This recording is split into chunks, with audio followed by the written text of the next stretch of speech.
when Scott came and asked me if I'd be prepared to do this talk, I said yes, and then walked away thinking to myself, you idiot. Well, what have you just done? I think if you'd asked me a year ago, I definitely would have said no. But I think I'm definitely in a slightly better place to be able to talk about these things. So what I'm going to do is I'm just going to pick up from the age of 17, and I just finished matric. Life is good, you're on top of the world's your oyster, there's a blue sky ahead of you, and you're full of adrenaline and testosterone and all those things that you have when you're that young. And then that happened. And those of you who've been there know what that's all about. That's right. It was a little bit of a shock, to say the least. One of the things that was particularly interesting to me was the guy would stand up there and speak a form of Afrikaans that they didn't teach at school. And I just had to look see what everybody else was doing. I also learned what authority was. And Mark, those guys with those two stripes come up with some interesting things. They could find an excuse to make you run for anything. And so I happened to be the only English guy in the company that I was in. I was in Potchefstroom. And I think my only saving grace was that I'd grown up in Sun City, so being singled out, I think, was always a bad thing, especially being singled out for being the only English guy. But the fact that I came from Sun City, I think, had potential benefits for people, so they kind of gave me a bit of slack. But one bit of slack I didn't get was in my platoon there was this big guy. He probably weighed about 130 kilograms. The first time I noticed him is we were having to put rocks into the back of a bedfit, and I don't know if you know how the bedfit back is, but it's probably about that high off the ground. And so you had to pick these rocks up over the thing and put it in, and there was this big rock, and two guys were struggling to get this thing past their chest. And they asked for help, and two other guys came and they just couldn't get it past their chin. And then this guy said, "Ach man," I won't say what he said, picked up this rock, picked it up and threw it on the truck, and we were all, whoa. The kind of guy that when the tractor breaks, he just carries on with the plow by himself. And so when the corporal used to say, "Gaan kry vir jou Mikey," which meant you're going to do some buddy PT, everybody, there would be this skirmal, and then there would be the English guy and this huge guy left over, and that would be me. Him carrying me was never a problem for him, but let me tell you, me carrying him was always a problem. Well, it wasn't too long. You learn to tough it out, and you learn to figure out, and there's some pretty low times in it. My first experience of how men struggle with things was one morning. I'd come back early. I was one of the first guys to come back from the mess from having breakfast, and I heard a gunshot pretty close, and I was wondering what that was. And anyway, I went down to the bathroom to go and brush my teeth and that, and came back, and there was a commotion in the bungalow two up from me, and one of the guys who was training with us had obviously reached the end, and he managed to steal a bullet and had committed suicide in the bungalow. And that was gave me a good sense of how people can struggle with those tough situations. Wasn't long before we were put in one of those and sent up to the Southwest African Angolan border. If you look at the angle of that plane, it may not look so steep, but when you're in the plane, it's quite interesting. And we arrived there and not knowing what to expect. But if you've done that, it is the most amazing experience. And they used to fly us following the river. They had to keep pretty low because of the threat of ground to air, shoulder arms taking a shot at you. And so we used to fly pretty low. and hanging out those doors and the chopper banking around on the river edge was the most amazing experience. So initially there was quite a bit of excitement and new experiences and things that I don't think you get to experience, but as a man, these are the kind of things we want. It's the excitement, it's all that kind of stuff. But it wasn't long until I figured that actually there's some real bad stuff happening over here. And we used to go in and do casevaks, and there's nothing more sobering than sitting for an hour in a helicopter while somebody's writhing in agony in front of you. And then Ops Modular came up, and there was this big push into Angola, and I was working on the Mirages, and there was quite a mixture of experiences. Most of it was classic army hurry up and wait. And so it was pretty hot up there, and so we'd hide under the shadow of the wing of the plane and sort of move as the sun moved. And so plenty of boredom, but there was also some excitement, and nothing got your adrenaline going like a scramble. And I just around about that time there was a movie out called Top Gun. And they had these fighter jets going into combat dogfights, and and you see in the movie the guy's got his like mask thing hanging off there, and he's talking and all that. I used to listen in on the radios when those dogfights happened, and I can tell you that they were never as calm as that. The guy went from we're climbing to 32,000 feet, and we da da da da, and whoa what to so it would get really interesting. And so we had this flip-flap from excitement to utter boredom. Most days started the same.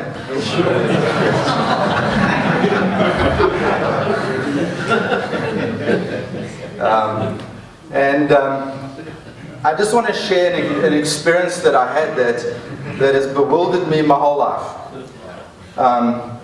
We're going through the cycle of boredom and excitement, and the end of one day had come, and I was lying in my tent waiting for the time for supper. And while I was just lying there, I kind of sort of was really relaxed, and I had this I don't know if it's a dream, but I felt awake, but it was like a dream. And in the dream, I saw Arthur Piercy, one of the pilots, in the Mirage had a number, in 206 have this dogfight and get shot down. And 3 days later, that happened. And I don't know what it was about that, but it made it really personal to me.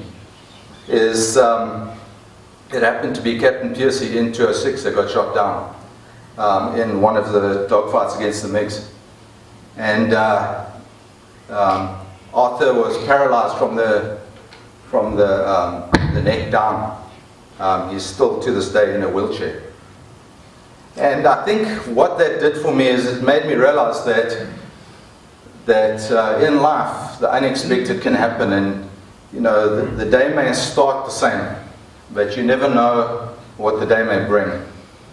And I think I kind of grew up fairly quickly during that period. So I finished in the army and got into the world of commerce and got married and had kids, and I always seemed to land on my feet. I'd sort of take on some adventure and figure it out along the way and land on my feet. And by 2006, things were pretty good. Everything that I'd done had worked out pretty well. I'd had a really good job at Vodacom, did really, really well there. And life was good, was comfortable, was very, it was just a really good time. And I was in my late 40s, and if any of you know, there's a few things you start to think about very differently during that time. And with all good intentions, I started a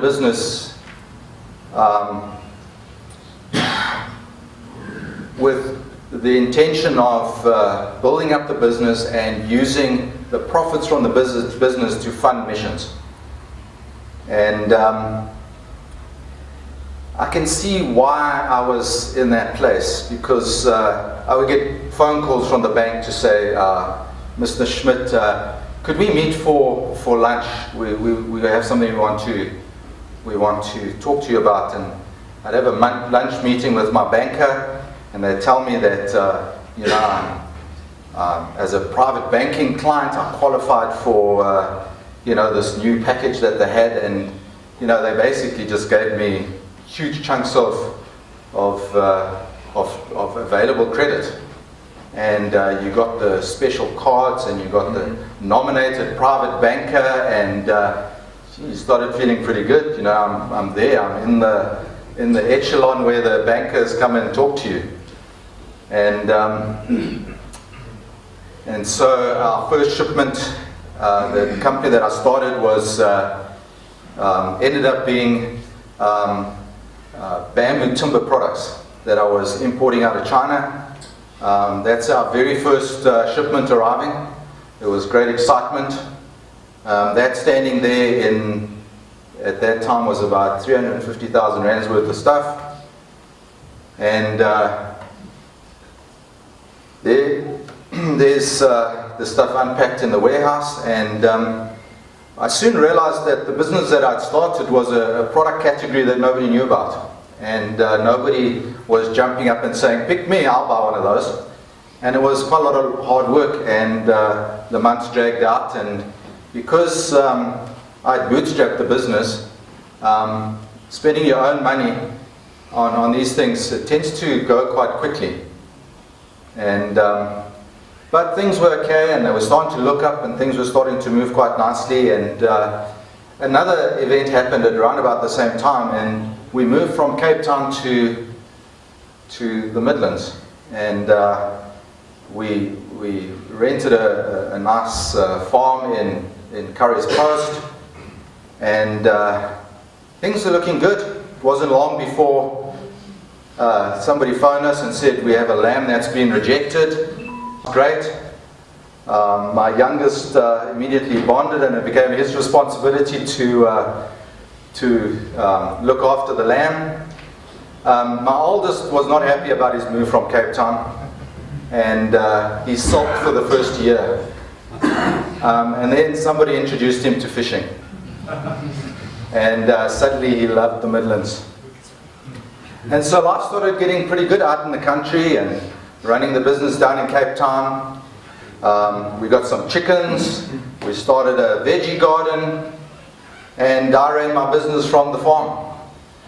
And things are looking pretty good.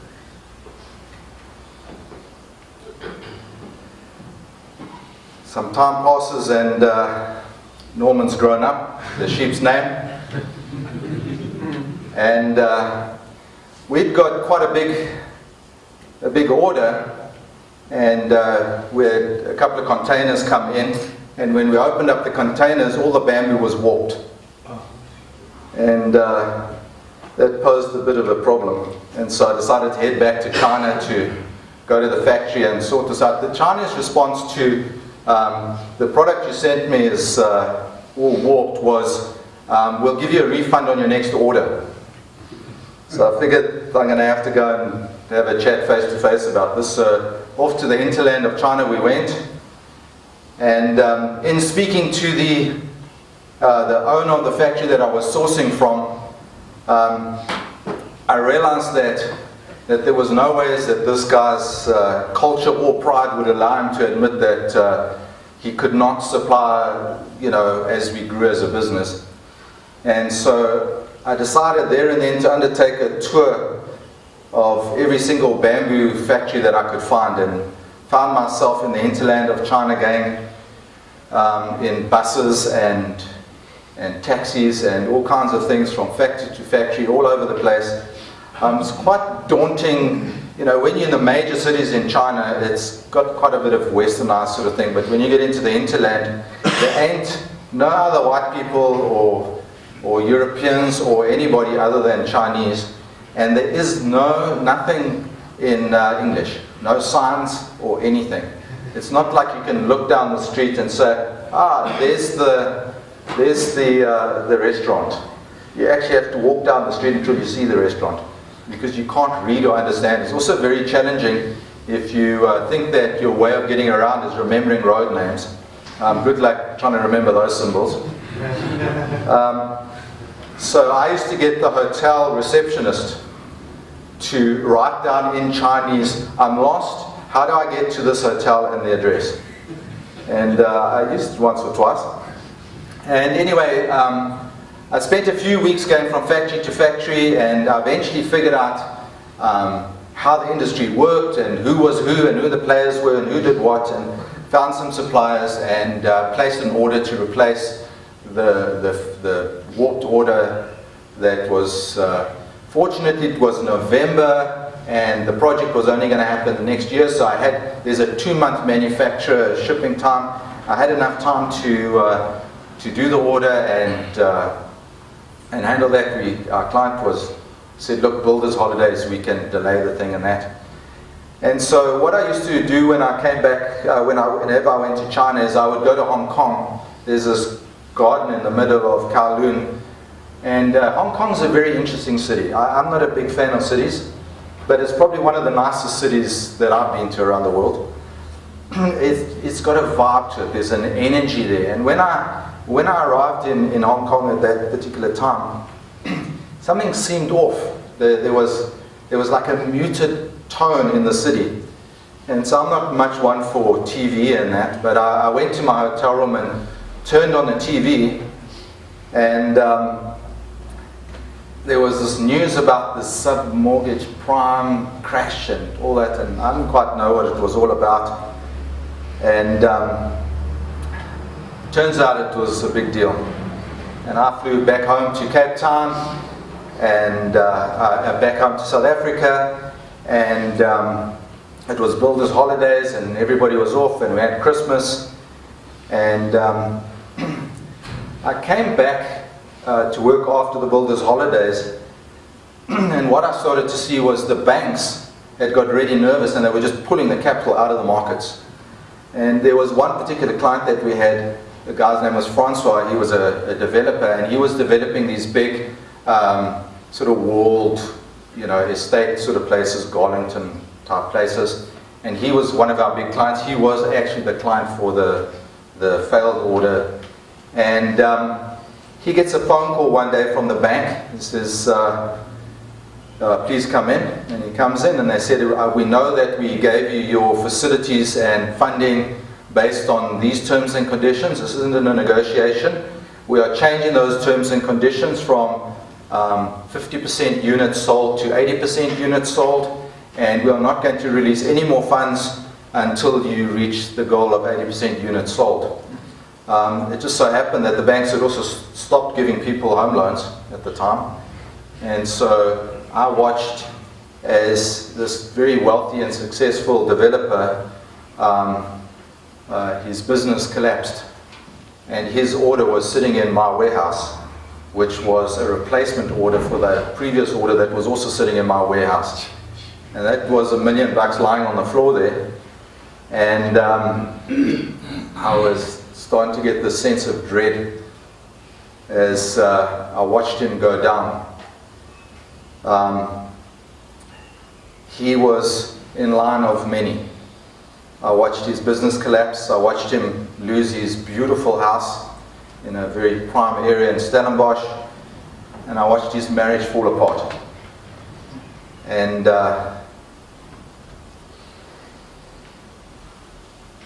there were some hard years that followed, and all of that bamboo that was sitting in that warehouse was not moving. And now you've committed to things, you're doing everything you can. Money's, because I was self-funded, money started running out. I stopped drawing a salary for months at a time, and I was running around trying to get people to buy product, and it was tough. It was really tough. The market that I targeted at was basically had no money because the banks weren't giving them any. And I was vexed. I tried everything. Nothing was working. It got worse and worse and worse. And I felt completely and utterly alone. There's a song that the words of I just found really descriptive of where I was at the time. The song's called Love's Recovery. I'm just going to read it out. During the time of which I speak, it was hard to turn the other cheek to the blows of insecurity. Feeding the cancer of my intellect, the blood of love soon neglected, lay dying in the strength of its impurity. Meanwhile, our friends we thought were so together, they're all gone and left each other in search of fairer weather. And we sit here in our storm and drink a toast to the slim chance of love's recovery. There I am in younger days, stargazing, painting picture-perfect maps of how my life and love would be, not counting the unmarked paths of misdirection, my compass, faith in love's perfection. I missed the 10 million miles of road I should have seen. Meanwhile, our friends we thought were so together, left each other one by one along the road of fairer weather. And we sit here in our storm and drink a toast to the slim chance of love's recovery. To me, love's recovery was the idea that God loves me. And as I experienced one setback after the other, disillusionment, hope, joys, this deal's coming through, and then watching it fail, and then I just became more and more disillusioned. And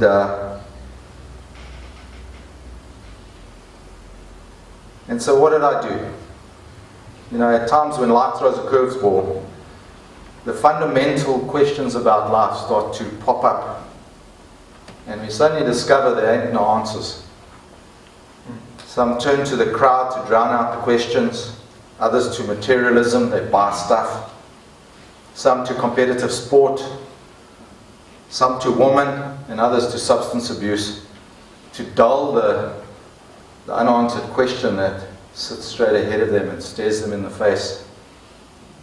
For me, I just worked harder. That picture over there is me deciding there was a tree stump in the garden, and I decided I was going to dig that thing out the hard way. And it was hard. And this picture really represents, this is from that time, it really represents the grit and determination. I decided I was just going to grit this thing out. I've got a bit of German heritage, so I switched on my German Stoic button, and I decided I'm going to stick my head down and I'm going to plow through this thing. And I plowed and I plowed and I plowed. And we had 5 acres of lawn to mow. I used to mow that thing every week, and when I got to the other side it would be long again. But it actually served as a great distraction. It wasn't a driver mower, by the way, it was a push mower. But that was my approach. I'm just going to stick my head down and I'm going to push my way through this thing. And that was my distraction. And every time I finished trying harder, the questions would just come back. What is life really all about? Is there any purpose? And where is God in all of this? To me, the ceiling just turned to brass and God was silent. And I felt as though I had to face each and every single problem all by myself. No matter how hard I tried, everything that had worked in all my previous successes in business, nothing worked. It just didn't work.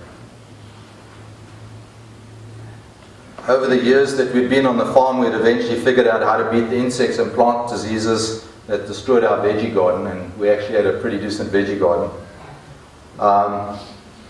But it eventually came to the point of slaughtering our own chickens to eat.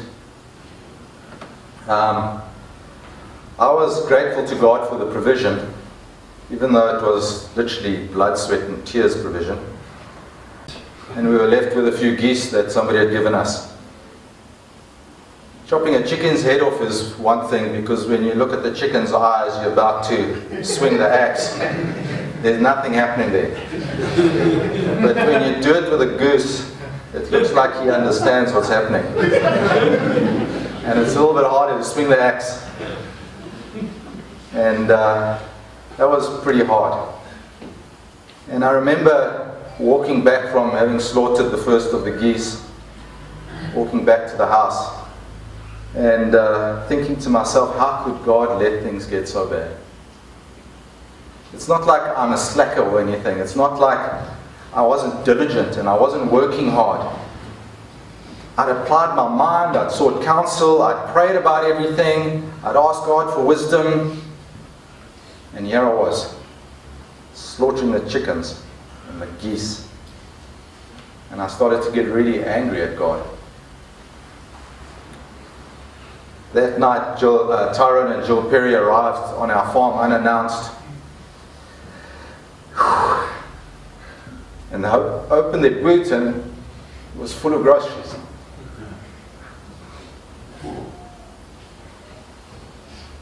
Really hard not to burst into tears.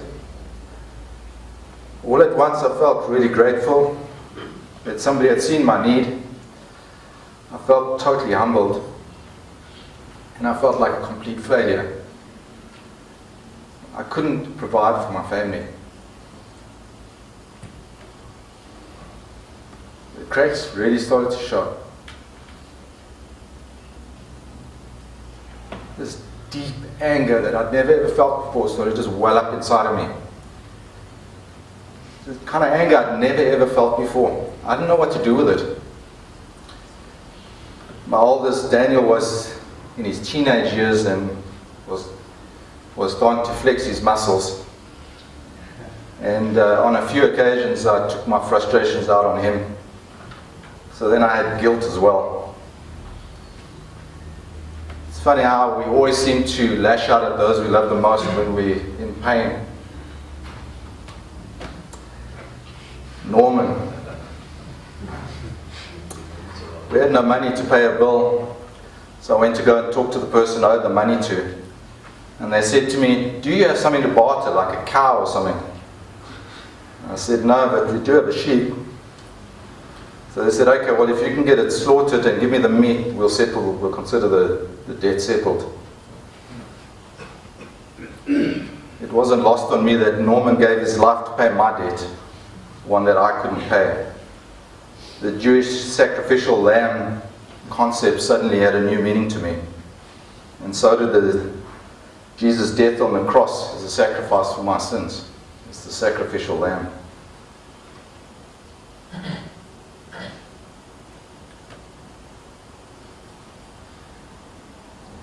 Funny, I was no longer being contacted by the marketing arm of the banks offering me all kinds of private banking deals. I was now staring full face into the legal side of the bank. And that face don't look the same as the marketing arm, I can tell you that much. It's not nearly as friendly, and they don't offer to take you out to lunch to discuss the situation. The schmoozing had given way to endless phone calls, emails and letters. Mr. Schmidt, your payment is outstanding. When are you going to make a payment? Half of every single day was spent dealing with payments and debt collectors, trying to sell product, trying to get money in from people who were trying to get money in, who were also struggling and really battling with everything. The other half of the day was kept trying to keep the business going. I was spinning plates constantly, and it was exhausting. A deep sense of hopelessness was starting to settle in. The purpose of this talk isn't to really talk about all the business lessons I learned, and there were many, nor how things unraveled. So I'm just going to leave any questions around that unaddressed, but by this point sleep was down to about 2 to 3 hours a night. I just could not sleep. I'd lie there in my bed at night staring at pitch dark, staring at the ceiling. And I just couldn't turn off those unanswered questions. God, why have you abandoned me? Why is it that everything I do that works for other people doesn't work for me? On the good days, I dreamed of escaping to a beach in Mozambique, never to be found again. On the bad days, I seriously considered suicide. Good thing I didn't own a gun. I trembled to think what would have happened if I did. This might sound strange, but my saving grace was my precious supportive wife. She's the one who had to pluck the feathers out of the chicken and get the chickens ready for supper. She's the one who had to, next to me, eat a lot less so the kids could have some food. She's the one who had to sit powerless, unable to fix what was happening. My supportive wife, my parents, and my sister gave me those glimmers of hope on the really bad days. There was also the odd person who reached out and gave a helping hand without judging, just like the Perrys did. And those odd people who were just there. The surprising discovery for me was the church meetings each week. We lived at the top of the hill in Curry's Post, so I'd figured out that I could pretty much freewheel most of the way down to Howick. So I only had to use half the way's petrol to get back. And so I made it a priority to get to every church meeting that I could. And most of the times, I put on my happy face and hid the turmoil that was churning inside of me. The prayer meetings on a Sunday night and the breaking of bread meetings on a Wednesday evening, they're a more personal sort of meeting. They really helped. Most of the time I was trying to keep my thoughts in check so that I could pay attention to what was happening.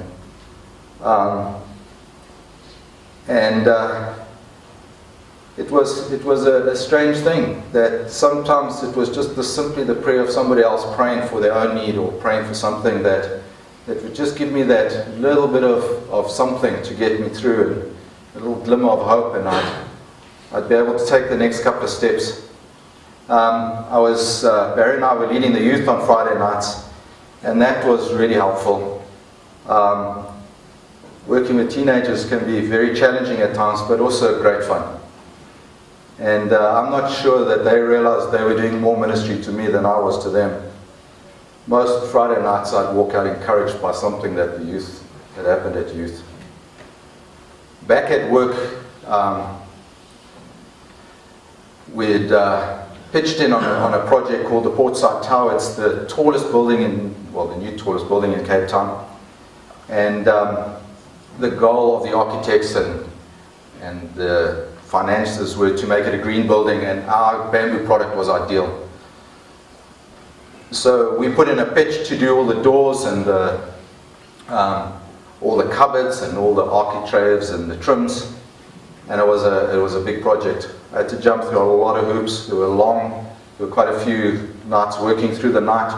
We were scraping together money because we had to produce samples and for testing, to get through standards testing and all that kind of stuff. But eventually I managed to make a deal with the factory in China and get everything lined up, and I got the thumbs up from the architects and the quantity surveyors. And it was just a case to wait for the paperwork to come through for the order. Crickets. Days turned into weeks. Eventually plucked up the courage, called the lead QS. The QS answers and says, I've dreaded this call. But the finances up at FNB, the guy who calls the shots, said, bamboo? I've never heard of bamboo. No. We go with Meranti. Go with what we know. And that deal was sunk right there. Wow, talk about hitting the bottom.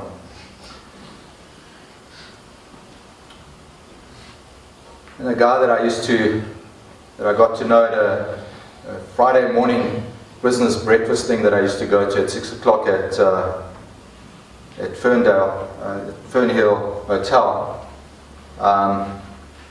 Bradley Banks says to me one day out of the blue, he says, Brad, you can't burn the candle at both ends. Somewhere along the line those flames are going to meet and you're not going to make it. You have to make some decisions of what you're going to do. So he said to me, I'm not asking you, I'm telling you. He thrust a Pick and Pay card in my hand. He filled up my tank with petrol and he said, here's the keys to my cottage, my holiday cottage down on the coast.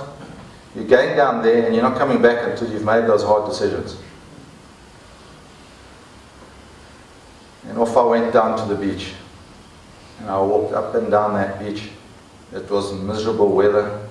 It was raining the whole time. And I walked up and down that beach. And at first there was a lot of wrestling. And then eventually I just ran out of words and there was this agonizing silence. And somewhere in that time I made the decision to let go. Now, I don't know if I could ever do justice to how heavy that decision was. We'd racked up a fair amount of debt along the way. There was staff that I employed, and there was the big question of, what do I do now? I'm in my 50s, I'm white, I'm the wrong color. How am I going to get a job? What am I going to do? I made a decision to voluntarily liquidate the company. The days that followed were rough. I put the business into voluntary liquidation with the lawyers. I let the staff go. I had one unpayable debt I'd figured out I couldn't pay, and that was to the trade finance company that had helped us in some really tough times. And so just before I initiated the voluntary liquidation, pulled the trigger, I went to go and visit Mark, who was the guy who gave us the trade finance office in Durban. And I drove down to him and I told him about what had happened with Portside Towers and it not coming through. And I told him that I was going to liquidate. I said to him, I've got nothing left. Everything, my personal properties, my savings, my investments, everything, long gone, sunk into the business. I tell him that I had no means to pay him back other than to get a job and to make a payment plan. I asked him if he would please consider not putting me into sequestration because there was nothing to take. I also asked him if he could hold out on taking the company vehicles because I had long since sold my last personal vehicle to survive, and that it was going to be a lot more difficult to try and get a job and get an income without a vehicle. He agreed. He tells me that he will not pursue me in my personal capacity for the outstanding debt, and whatever comes in from the liquidation for the remaining business assets would be all he would pursue. I drove home in tears of gratitude. I can't tell you what a feeling that was. For somebody to look you in the eye and say, $1 million, it's okay.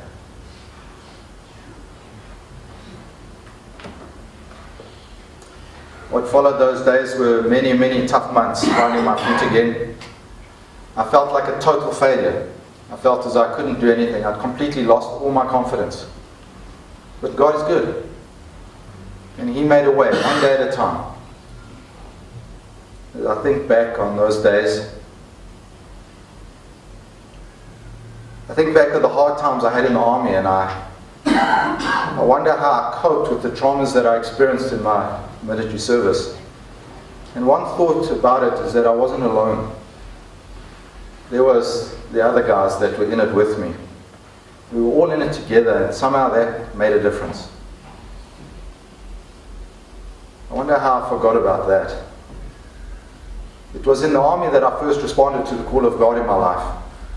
In those early days of discovering God, a God who wanted a personal relationship with me were very exciting.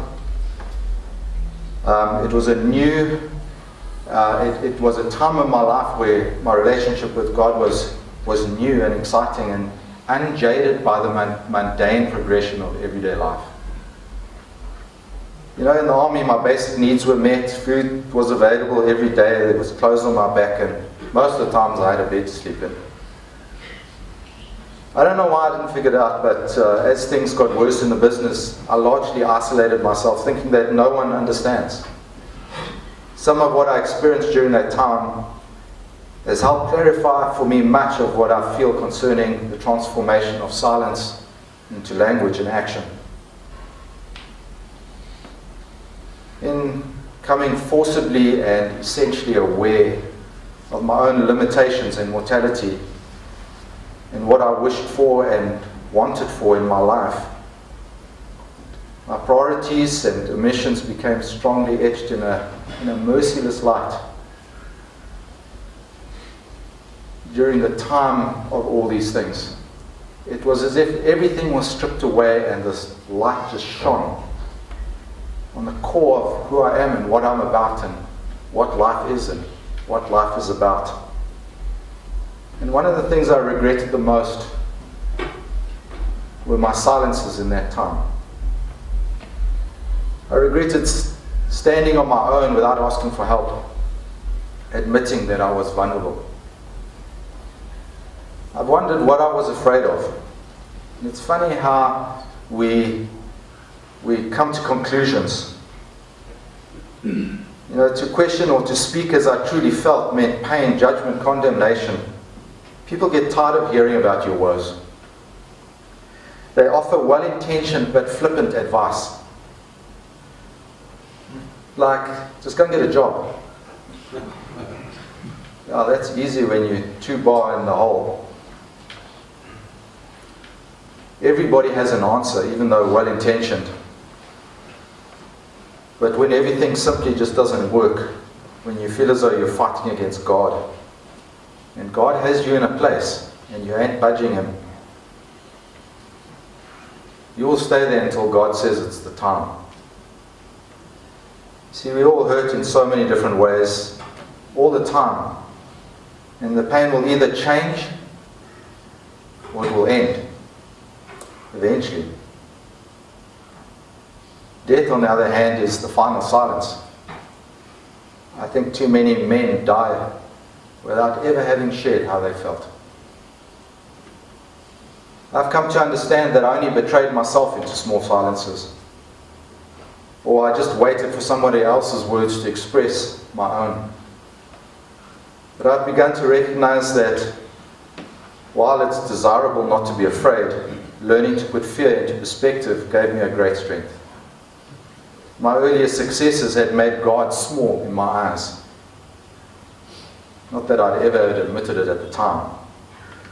In other words, what I'm saying is that when we choose to face the dragon in our lives, the monster, our worst fears, that is the beginning of the way out.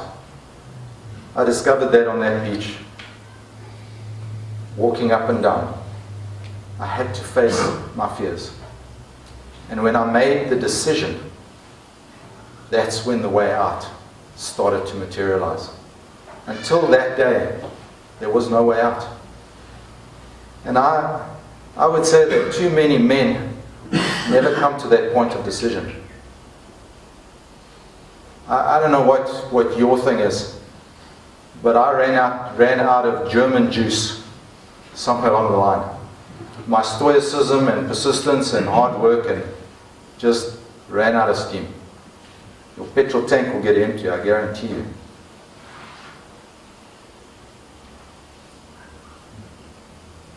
I was afraid because the transformation from suffering to language and action is an act of self-revelation. I had to start to become really honest with myself about myself. And that's not so easy, I might add. It's quite scary, actually. See, the reality of it is the thing we fear most is that we're going to die. If not sooner or later. But what happens if we've never actually spoken to ourselves honestly? See, it turned out that my silence has never actually protected me. And I guarantee your silence won't protect you either. What are the words that you don't have yet? What do you need to say? What are the tyrannies that you swallow day by day and attempt to make your own? In silence. I've come to realize that you're never really a whole person if you remain silent. Because there's always that one little piece inside of you that wants to be spoken out. And if you keep ignoring it, it gets madder and madder and hotter and hotter. You can ask my oldest son. And if you don't speak it out, one day it will just up and punch you in the face. The reality of it is, facing your fears is never without fear. Never without fear of the harsh scrutiny and perhaps judgment and all the things that come with speaking out about things. But the reality of it is we've lived through those things already, in silence. I remind myself from time to time now that if I was born mute and had maintained an oath of silence for my whole life long, just for safety, I would have suffered and I would still die. It helps me realize that I have to break the silence. The fact that we are here and that I speak these words to you is my attempt to break the silence. To admit that I made God small in my own mind. An act of gross pride. To admit that God is truly bigger than our tragedies and pain. And to say that from a perspective of, I've come out the other side. To tell you that He provided a way out of your pain and tragedy already. To tell you that He never left me, even when I gave up on Him. Tell you that you need to break your silence and speak. And you can start by telling God what you really feel and think. Then take some time to listen. And then act. Thank you. Thank you for joining us on the Gospel for Africa YouTube channel. I'm going to encourage you to please subscribe.